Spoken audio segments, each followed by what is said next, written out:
কথা শেষ করতে দেন ভাই, মাঝখানে কথা বলে তো কথা বলা যায় না। একটা নির্দোষ লোকের কেন তো আমি সাজা দিব? আরে ভাই শেষ করতে দেন। একটা দোষী দিয়ে হবে তারে আমরা শাস্তি দিব।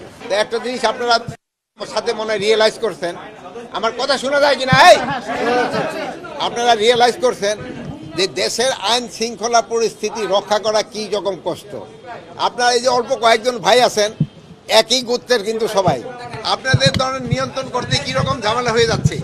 এরকম পুরা দেশের 18 কোটি মানুষকে নিয়ন্ত্রণ করা যে আইন শৃঙ্খলাতে কত ধরনের কষ্ট, এটা আপনাকে দিয়ে আপনারা কিন্তু প্রমাণ করেন। আমার কাছে আমার প্রত্যাশা এই পর্যন্ত পূরণ হয়েছে, এই জন্য আমি এরকম কোনো বড় ধরনের কোনো রিপোর্ট আমি পাই নাই।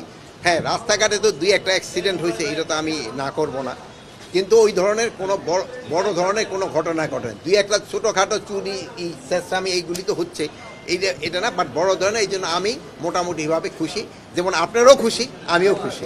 কিছু কিছু মামলাগুলি ইনভেস্টিগেশন হয় নাই, ইনভেস্টিগেশন হওয়ার পরে যে দোষী হবে তার আইনের আওতায় নেওয়া হবে। কথা শেষ করতে দেন ভাই, মাঝখানে কথা বলে তো কথা বলা যায় না।